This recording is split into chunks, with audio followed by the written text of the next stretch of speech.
WiSP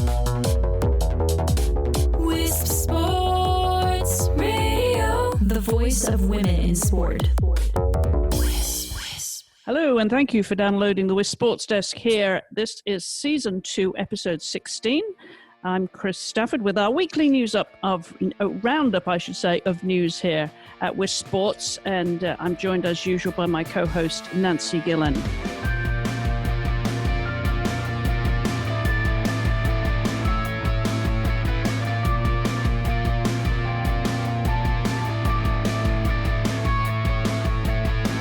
Well, Nancy, this week we've got another guest. I'm really excited to invite our guest this week because I've talked to her before. She is the general manager of Sky Blue FC, which I know will appeal to you, being a big, Arsenal fan, but a big soccer fan in general.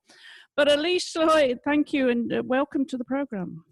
Hey, thanks for having me on. Appreciate it. Well, how are things at Sky Blue FC up there in New Jersey? Yeah, we're hanging on here. Obviously, it's a interesting time for all of sports and all of society, really. But we've stayed to our focus of trying to be a community first club. So we've been getting creative and engaging with as much online content with our fans as we can. So that's been, I suppose, from an innovation standpoint, the most interesting part of all of this is finding those ways to engage.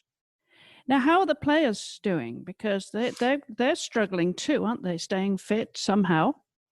Yeah, it's certainly a challenge when, we essentially have a shelter in place order here in our state, which essentially means, don't go outside unless you have to. So I think they're doing a lot of training in the yard and, next to their apartment buildings and doing the best they can within their internal spaces, which, certainly is not totally correlative to a full field.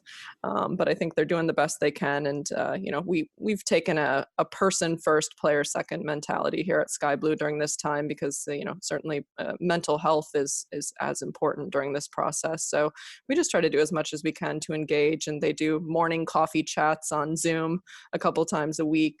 We've been getting guest speakers to come in once a week and chat about a variety of topics. So, really just trying to keep up, again, that sense of community, of team, and also keep the brains fresh during this time. Yeah, I think, as you say, it is most important, actually, that you mentioned mental health there, which is absolutely critical. And I wanted to talk a little bit more about Sky Blue, but I want to bring Nancy in because her first passion is soccer, and she's a big Arsenal supporter, Alyse, full disclosure here. Great. No problem. Love it.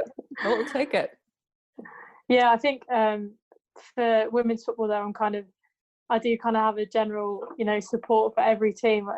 When I was younger, I used to go to a lot of different matches. So I am an Arsenal fan first and foremost, but, I do appreciate a lot of different teams as well. Yeah, and of course, with you being a team sport, Alyse, with them having to train in isolation, is there any sort of give and take there? Is there any? Can they get to the pitch? Can they get to the club and maybe train on opposite sides of the pitch, or what is the policy right now? Yeah, right now it's been totally closed down. We can't access the pitch. I think there's some discussion about potentially looking at some phased in training where maybe we could at least allow individual players to go there and be in different quadrants at different times. But it's been tough. This region of the United States has been hit really, really hard. New Jersey and New York, definitely the hardest hit of the coronavirus pandemic. So for us, it's been probably even more challenging in a lot of ways, but we're hoping for some level of phased in training in the coming weeks. But I anticipate that's going to be the first process before we hop back into any type of full training again. So talk about the staff then, how you're coping, because you're working from home, obviously have been for a while. How many people do you have on staff, and how are you able to function to keep the wheels turning now? Yeah, our front office is, we're small but mighty, we say. There's only about 10 of us. We have daily meetings every day and engaging with each other. And the great thing about our staff is their willingness to take on roles sort of outside their department. And as we know right now, some departments have extremely limited functionality. I mean, we're not selling tickets right now. So everybody on staff has really taken on a new role as we've moved into a more digital world, and everybody has had a willingness to do that and to participate, and it's really helped us to engage really heavily in this online space. And then of course our technical staff, they're doing a lot of their own programming with the players as well. And, some of those things I mentioned before about just making them people first and doing the coffee chats and the get-togethers and the, personal education, but they're also doing a lot of video sessions, meeting with, different parts of the players, like the defenders meet up and they've been watching video and sharing processes. So just doing the best they can in this time. And I honestly think the community engagement has been as important for our front office and our staff and our players as it has been for our fans, because, I need to see people too. I've been sitting at home alone for 6 weeks. So it really gives me life to be able to have all of these joint activities online. And we've been doing all kinds of silly things, trivia sessions and bingo and doing dinner meetups with our fans. I mean, we're just getting outside the box. And honestly, it's just any excuse to get in an online space and have some time to chat with one another has been really important. Has this adjustment and the new tools that you've innovated there for communication, has that taught you anything about what future practices might be? Yeah, without a doubt. I think, whereas a lot of meetings might have just been a phone call in the past, now everybody's like, let's meet on Zoom. And I'm like, okay, this is great. And it actually, I think, is a more connective way when you can actually see folks and talk to them. It feels a little more in person. So that's been nice. And I think as well from a team standpoint, even, typically in a regular season, we're together every single day. And you're more looking for those times away from the team where you get a little bit of a break. But I think there's been so many tools that we've been able to develop during this time, both for players and again for our fans as well. I think we've now opened up a whole different set of possibilities because our players have been doing question and answer sessions with our season ticket members, with our supporters group, with youth clubs in the area. Those are things we can continue to do once this passes.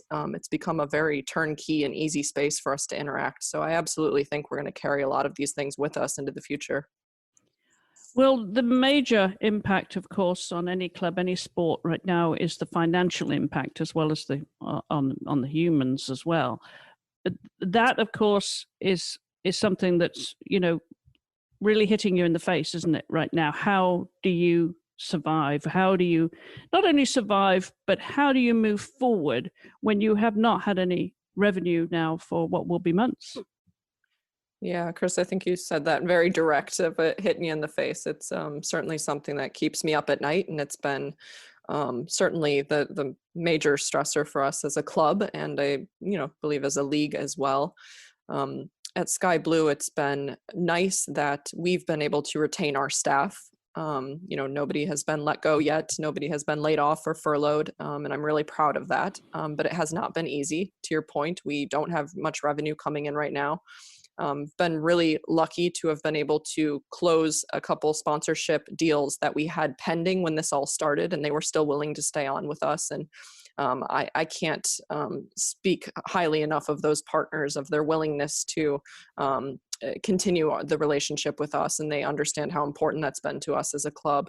But otherwise, we're having to get innovative. If there's a shortened season or less of a season, or we play less games, or I hate to even say this out loud into the universe, but if there's any case where we end up not having a season at all, obviously there's massive financial implications to that, both for this year and next year. And that's something that's going to take, a season, 2 seasons to recover from. So we're going through all those contingency plans now, and it's a lot of financials we've had to dig into, and it's unpleasant to say the least. But I think it's also important that we use this time to innovate and to come up with new ways that we can essentially survive. This is the ultimate challenge, I would imagine, for a general manager, not one that you saw coming anytime soon. No, so many times during the day I was thinking of, well, I didn't plan for this situation. And I don't think anybody ever has. You don't think of the worst case. I can hardly think of a time that sports have been canceled.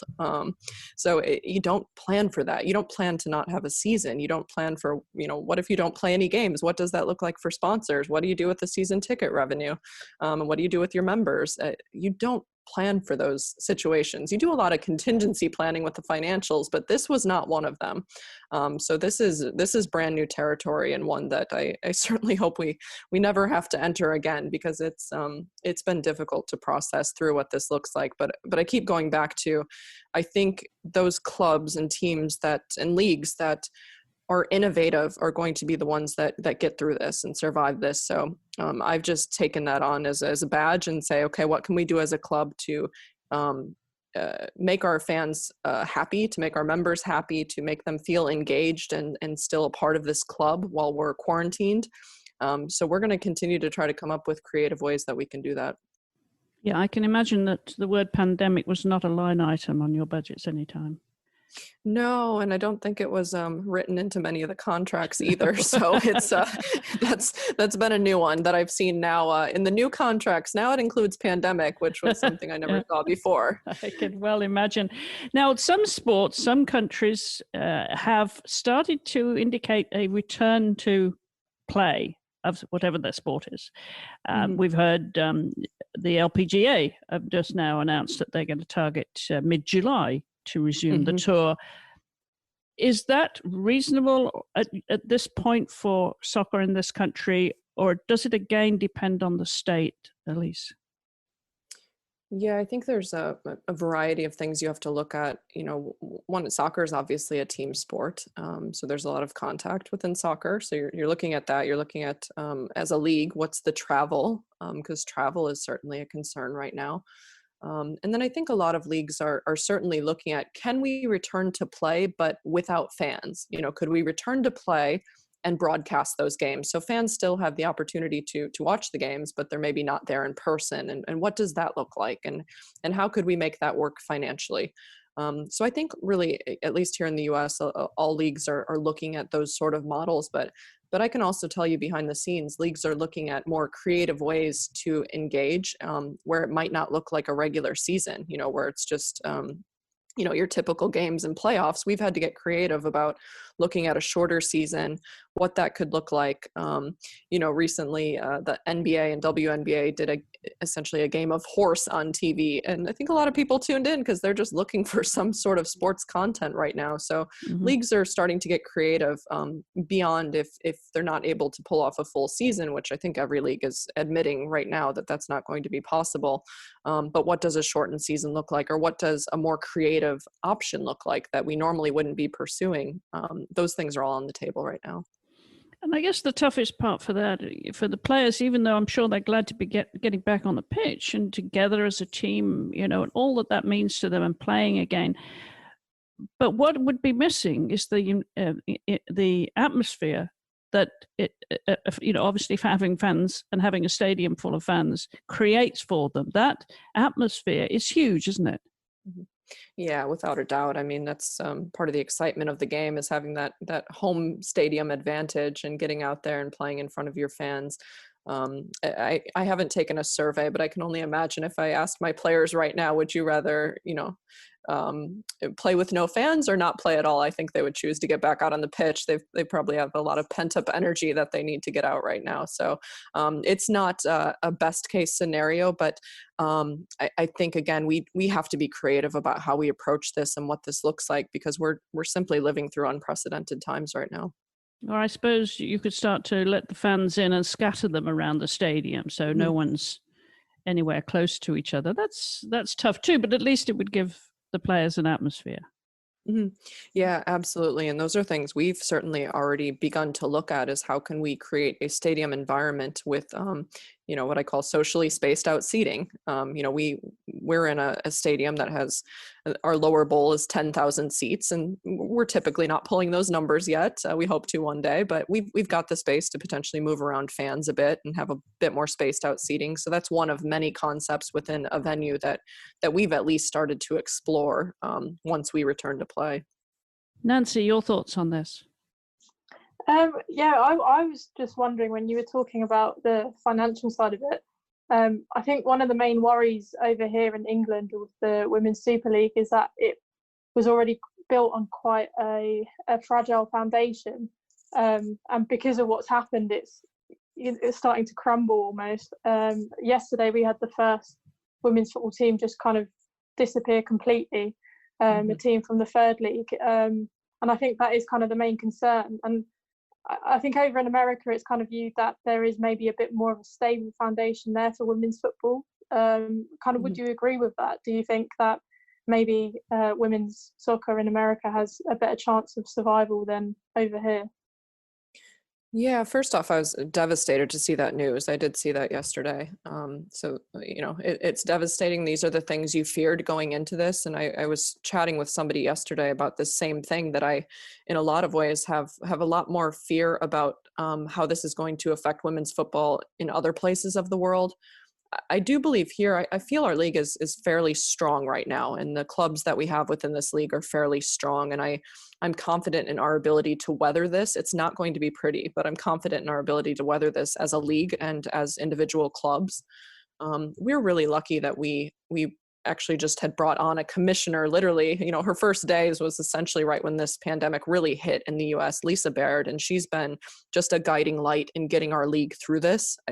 Without her, I'm afraid to know what our league would look like right now, but she's been absolutely fantastic in guiding us through this and keeping our teams unified and going about this in the safest way possible for us to return to play, and really also getting creative about what our season could look like. So she's been tremendous to have on board, and again, just to keep our clubs unified and focused on a common goal to try to salvage something of this season this year and remain optimistic about our abilities to do that. So I feel pretty comfortable right now with our league, but again, this is certainly difficult for all of our clubs individually, and certainly from a financial perspective, and we're all going to have to figure out ways to weather this. Nancy, have they been doing anything in the UK that Alyse has talked about just now in terms of engaging fans and stakeholders and so on? I think, kind of through social media, there's kind of been old matches have been shown and so on. But I think kind of the main issue really is that the majority of teams, or teams that are successful at the moment, are kind of linked to men's teams. So there's not really any kind of independent women's teams. So everything kind of goes through that. So it kind of depends how successful the club is in general, rather than just like focusing specifically on women's football. So there have been some teams that have been doing really good things in kind of getting fans engaged and people engaged. But I think, there is just the general worry that because of that link, the men's club might have to make some cuts, and like we've seen so many times that normally women's football is kind of the first victims and cuts and so on. So it's not looking too positive at the moment. Alyse, I want to talk about your women's sports business next, but before we do, while we're on soccer, and news from England this week was about Phil Neville stepping down next year. What are your thoughts on that? Yeah, I think the timing is certainly interesting, isn't it? To sort of announce it so far in advance. But I like the prospects of really having an opportunity to see who the next coach is that's going to come into that. And, being ever the feminist that I am, I think there's some really tremendous women that could step into that role for England. And obviously England, the players there are absolutely phenomenal. You've had some great success over recent years in the growth of the Super League. I would love to see that continue. So, I think this is a great time for England to look at some of those women coaches out there that are ready to step into this role and continue to, take the English team as a rising star in world football. Yeah, I think we would echo that.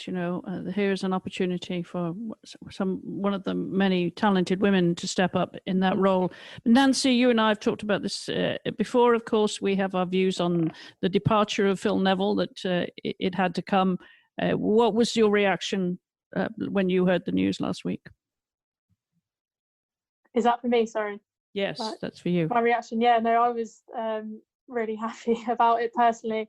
I've kind of talked about it before, but I wasn't the biggest fan of Phil Neville's appointment at the start, because he didn't have any kind of coaching or managerial experience whatsoever. And I don't really think you'd get that in the men's game, kind of appointing someone as head of the national team who really didn't have a lot of experience whatsoever. And I think he did start off well, and there were definitely positives about how I think he built a lot of team spirit. He seemed to have the players behind him, and kind of in terms of the promotion of women's football in England, I think there were definitely positives there. But I think in terms of performance and what he was getting out of what is a really, really good team, I don't think it was working at all. So I was personally really happy to see him go, because I think it was time to move on. But yeah, I'm also slightly confused about the timing, because I don't quite understand why he has been kept on for another year, especially with the Olympics. It's not so certain that he's going to take control of the British team at the Olympics next year.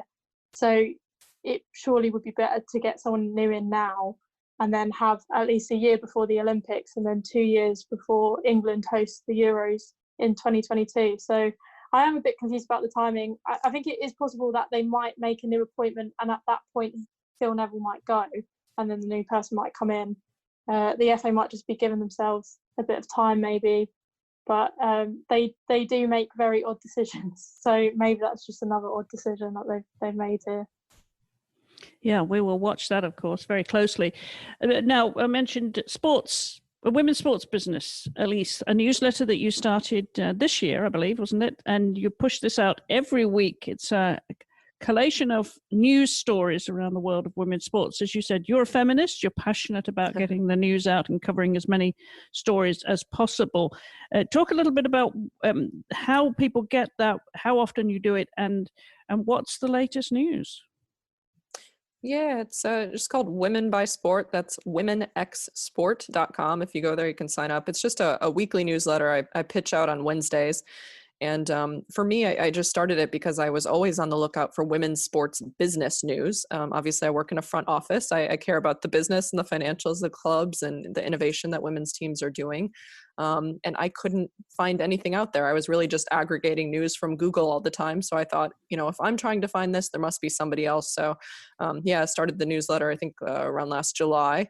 And again, pitching it out every week. And it's really just an aggregate of women's sports business news from around the world. And I think to go back to, we know women's sports do not get the media attention.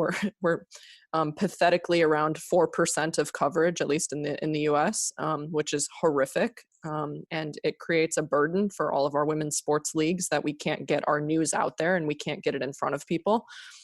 So for me, it was also important to share these stories that are getting posted about women's sports business. They need clicks.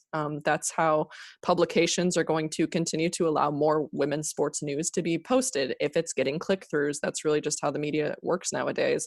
It has to have those eyeballs and those clicks. So for me, that was another mechanism by which to hopefully get these articles out in the world and get people clicking on them too, so that we can get more of them. It started with a simple premise. It's really just a news aggregator. So if you're interested in women's sports business and that side of it, I try to also post if there's upcoming events or books, podcasts, things like that. I also try to post in there regularly. So again, Women by Sport. It's womenxsport.com if anybody wants to sign up for that. And it is free, of course. And it's free. Yes, you're doing it with love. Yes, it's with love. This is just, I don't want it behind a paywall. This is news that has to get out there to people. So it was important for me that this is just a free service, and we want to get those clicks and get folks learning more about the business side of women's sports. And the top stories this week? Oh, that's going to be a good one. It's always a little roundabout, and obviously there's a lot surrounding the pandemic. So I think there's always a lot of stories about, delayed leagues and that sort of thing. It's unfortunately, not the most positive time with sports news in general, not just women's sports. So obviously this week has had to mention some of those stories. But our women's hockey league actually just had a draft last night. So certainly will be some news about the NWHL draft. That will be in there as well. And we can share that, of course, on WiSP Sports. You're happy with us sharing it? Yeah, please do. Of course. More the merrier. More the merrier. Wonderful. Well, Alyse, thank you for stopping by and telling us how things are going there at Sky Blue. Difficult times. I trust you're managing to keep sort of some resemblance of fitness as well as sanity during this period. Oh, I do a daily walk. I know we're in shelter in place, but I put on my mask early in the morning, and I've enjoyed just a little bit of fresh air as best I can, and that's keeps my sanity about me, and that's my time to just sort through all my thoughts, because there are just a lot going through my head at this time. So absolutely. But again, engaging with folks online has been, I think, the lifeblood for me and keeping me going during this, and just trying, and again, keep a sense of community during all of it. It certainly has been all about being imaginative with games, as you say, and jigsaw puzzles have come back into vogue too, haven't they? Oh, absolutely. Puzzles, games, board games. It's like we've gone backwards, but I kind of like it. I think it's nice. I do. It takes me back to my childhood. I'm showing my age, aren't I? All right, Lisa, thank you very much indeed for stopping by. Really nice to catch up with you. Do stay in touch. We always want to cover your news here at WiSP Sport. So anytime, drop by. We'd love to hear from you. Oh, it's my pleasure. Thanks to both of you, and please stay safe out there. Absolutely. You too. Well, Nancy, we mentioned Phil Neville. Of course, that was the lead story this week. You, of course, keeping an eye on soccer as well. Is there any other news in the soccer world that has caught your eye? Apart from that, the women's team yesterday folding, it's just kind of stories like that, really. I think a few clubs are kind of really struggling financially, and then obviously players as well, where, they don't really have much to do. They're a bit worried about their contracts, and I don't think like I said before, I think it's the idea that women's football here is set up it's just a very fragile system, and it's kind of starting to crack. There's been no real concrete stories, but there's just been kind of a lot of players sharing how they're feeling, or just concerns, I think, about future of some clubs and teams. Yeah, well, we obviously are concerned for sport everywhere. I mentioned, that some sports in some countries are announcing their target dates to return to play, like the LPGA. So we'll keep an eye on that for you, but it does vary from country to country, and of course here in the States from state to state too. So stay tuned for more news as we get it here with sports. And you have other stories as well outside of soccer. So what have you got for this week, Nancy? Like normal, there's a few stories about the Olympic Games, which have been postponed until 2021, and that we've talked about in previous shows, but there has been a few concerns about whether the Games are even going to be able to take place in 2021, mainly because I think of a lack of vaccine. Obviously, you would be able to have certain sporting events behind closed doors, but I think the idea of holding an Olympics and Paralympics where it's very global, it requires a lot of international travel. You normally have a lot of spectators there. You have things like opening ceremonies, closing ceremonies, where you've got loads of people kind of mingling in one place. So there's been a few doubts over whether that could even happen. And the Tokyo 2020 president, Yoshiro Mori, he said this week that if it doesn't happen in 2021, then it will be just scrapped. It's not going to be possible to hold it in 2022 or kind of push it back later. So there has been, so people from Tokyo 2020 have made similar comments in the past, but I think it's just becoming very clear that it's either 2021 or not at all, which it might be a bit of a, deemed a bit of a risk that they've gone for a 1 year delay rather than 2. But John Coates, he is head of the Tokyo 2020 Coordination Commission.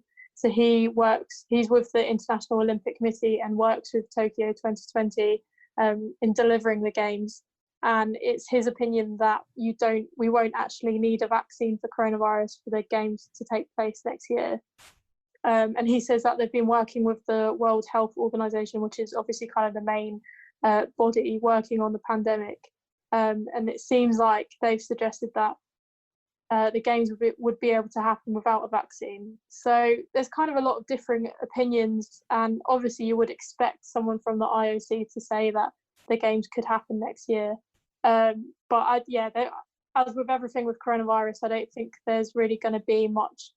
There's not going to be no kind of concrete answers or anything. I think these rumours and concerns are kind of going to float about until next year, whether the Games happen or not.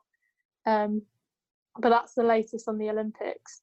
And then sticking with coronavirus, the French government have yesterday or the day before, they've said that no sporting events will take place in France before September, which was quite an interesting move because, as you were saying, there are some events that are hoping to get back, like the LPGA. There's quite a few sports in America that are, hoping to get back. I think the Danish Football League the German Football League, Bundesliga, are wanting to get back soon. So it's quite interesting that then France, which is obviously kind of in the middle of Europe, have banned sporting events until September. Suggests that maybe these sports that are hoping to get back soon in the next couple of months are just being a bit unrealistic. And this would potentially affect the French Open, which is one of tennis's 4 Grand Slams. And they were hoping to run from September the 27th to October the 11th, which for the moment is fine. But obviously, if the French government have said kind of there's no sport until September, that could obviously be extended, and then maybe the French Open would also be affected. So yeah, it's just quite an interesting story because it's quite intriguing to see how different countries are setting their own deadlines and timelines for when sport is going to come back. And I think, personally, the French decision is quite a realistic one. It's obviously not too optimistic, but it is quite realistic, I think. And then sticking on to the kind of coronavirus rescheduling of the events theme, I was talking last week about the Cyclists Alliance, which are an organisation that tries to represent elite female cyclists. And they were a bit kind of frustrated and angry because International Cycling Union they'd rescheduled the Tour de France and they'd rescheduled a few other races, but they were all men's races and hadn't actually said anything about the women's cycling calendar whatsoever. So the Cyclists Alliance wrote an open letter complaining about this and asking for representation and asking for some clarity on when the women's races are going to take place. And the International Cycling Union, they haven't responded directly to the Cyclists Alliance, but they have said that they are now working with stakeholders in women's cycling to determine the impact of the pandemic on the sport and ensure that the 2020 season gets back underway. So they're working with the Cyclists Alliance isn't involved in this because they're not actually recognised by the International Cycling Union, but they are working with a lot of representatives of women's riders. So that is quite a positive. Obviously, it's kind of frustrating that, again, women's sport has kind of been pushed to the back and a lot of men's events have been given precedent in terms of when they're being rescheduled. But it's good at least that UCI have acknowledged that and they are working with female riders to try and work out when to hold the rest of the season. And then another interesting story that's kind of emerged, not directly related to coronavirus, but it is a consequence, is the past week there's been a lot of talk about merging the Association of Tennis Professionals, which is the organisation that represents male tennis players, and the Women's Tennis Association, the WTA, which represents female players. And it's just over the past few weeks, I think they've been working quite well together during the pandemic and collaborating when normally they're quite separate entities. So Roger Federer, who is kind of one of the most famous tennis players, he suggested on Twitter that the two bodies should merge together, which it kind of got a mixed response. There were quite a few female tennis players that were, they reacted positively to it. So Billie Jean King, who actually inspired the creation of WTA, she was one of the first female players to play under WTA. She was for it, and she kind of said that her vision had always been that it would be one unified body. It's kind of stronger together rather than being separate. Simona Halep is another. I saw an interview with Laura Robson. She's a British tennis player, and she agreed with it. She said, obviously, there would be a lot of obstacles, and you'd have to make sure that certain kind of criteria or policy was in place to make sure that women's tennis wasn't completely overlooked and overshadowed if they did combine. But she said, in theory, she was kind of behind the idea. And it is, I was kind of thinking about it, and I think it does for tennis as well, where I think men and women are, apart from kind of stuff like prize fees and so on, I do think they are quite near an equal playing field. I think they're kind of considered the same. You know, any tennis fan, will have a favourite men's player and a favourite women's player. I think people hold them in the same regard. So I think they're quite ahead of a lot of other sports in terms of gender equality. And I think merging could potentially, be the final kind of thing that finally gets them onto a level playing field. And I think it would help in kind of the campaign to get equal prize money and so on, because then it would be harder to argue that they're competing at different tournaments or events if the tournaments are the same. So that is quite an interesting debate that I think will probably be going on and on.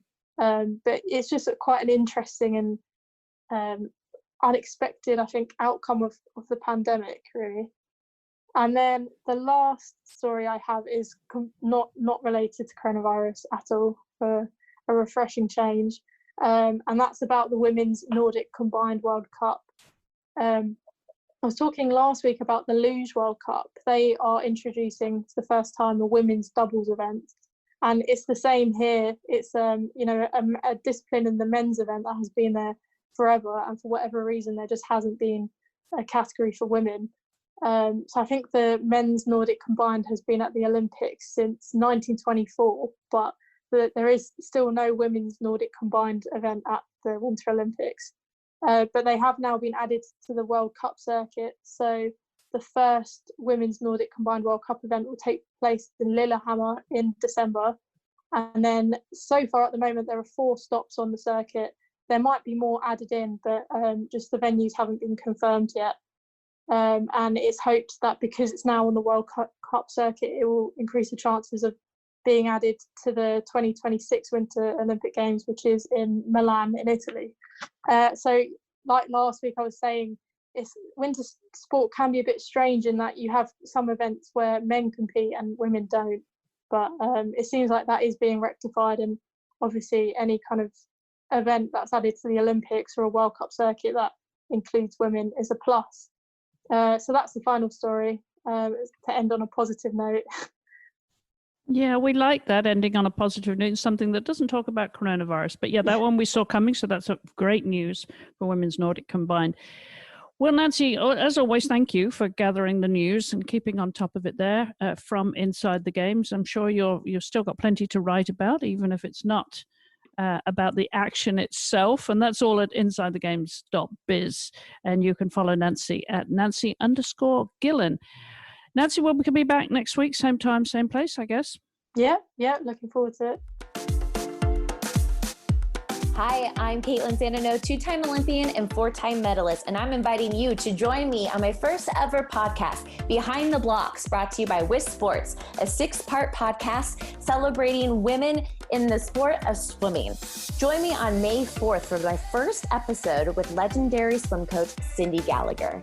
And if you want to check out some of the other podcasts that we do here, we have a whole range of podcasts covering every sport we possibly can. Until next week, thank you for listening. As always, do follow and share at WiSP Sports and at Nancy_Gillen, and check out the show notes at wispsports.com. Until the next time, thank you for listening. Goodbye for now.